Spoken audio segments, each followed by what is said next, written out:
আজকে আমি দেখাবো কিভাবে রেস্টুরেন্ট স্টাইলে চাউমিন বানাতে হয়। এই জন্য প্রথমেই আমি নিয়ে নিয়েছিলাম আমার পছন্দ মতো বেশ কিছু ভেজিটেবল, সেই সাথে আরও নিয়ে নিয়েছিলাম মাশরুম, চিকেন অ্যান্ড সসেস। আপনারা চাইলে এই জিনিসগুলো আপনাদের পছন্দ মতো কাস্টমাইজ করে নিতে পারেন।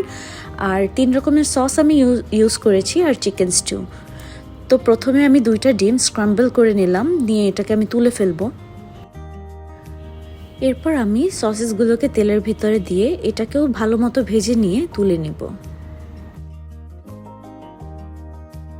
সসেসগুলো তুলে নেওয়া হলে এরপর এতে আমি কেটে রাখা পেঁয়াজ কাঁচামরিচ দিয়ে কিছুক্ষণ ভেজে নেওয়ার পর তাতে আগে থেকে ম্যারিনেট করে রাখা চিকেন অ্যাড করে দেব। এরপর চিকেনটাকে দিয়ে ভালো মতো চিকেনটাকে লো টু মিডিয়াম হিটে কিছুক্ষণ কুক করে নেব। চিকেনটা কুক করা হয়ে গেলে তাতে আমি বড় করে কেটে রাখা পেঁয়াজ অ্যাড করে দেব এবং সেই সাথে আমার কেটে রাখা ভেজিটেবলগুলোকেও অ্যাড করে দেব। আমি বরবটি আর গাজর প্রথমেই দিয়ে দিয়েছি, কারণ এটা হতে কিছুটা টাইম লাগে। এরপর এটাকে কিছুক্ষণ নেড়ে চেড়ে তার মাঝে আমি মাশরুম অ্যাড করে দিলাম এবং মাশরুমের ভিতরে চিলি ফ্লেক্স দিয়ে দিলাম। এই পর্যায়ে আমি পুরোটাতেই লবণ অ্যাড করেছি, হয়তো ভিডিও দেখে বোঝা যাচ্ছে না। এরপর দিয়ে দিলাম সয়া সস। সয়া সস ব্যবহার করলে আপনারা অবশ্যই লবণের মেজারমেন্টটা একটু বুঝে শুনে দিবেন, কারণ সয়া সস এমনিতেই সল্টি। এরপর আমি এখানে বাঁধাকপি দিয়ে দিয়েছি এবং আমার চাউমিনের যে মশলাটা ছিল সেটা দিয়ে দিলাম। মশলাটা ভালো মতো মিক্স করে তার ভিতরে আবার টমেটো এবং কেটে রাখা ক্যাপসিকামগুলোকে দিয়ে আবার কিছুক্ষণ ভালো মতো নেড়ে চেড়ে নিলাম।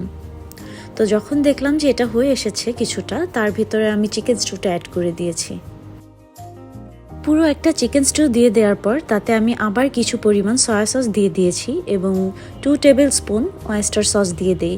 ওয়েস্টার সসটা আসলে ইউজ না করলে রেস্টুরেন্টের যেই টেস্টটা ওটা পাওয়া যাবে না। ওয়েস্টার সসের পরে আসলে আমি ক্যাচাপও অ্যাড করেছিলাম, যেটা আসলে আমি ক্যামেরায় দেখাতে পারিনি, আমি অফ ক্যামেরায় সেটা অ্যাড করে নিয়েছি। আগে থেকে করে রাখা এগ স্ক্রাম্বল, ফ্রাইড সসেস এবং কেটে রাখা স্প্রিং অনিয়ন আমি এই পর্যায়ে অ্যাড করে দিই।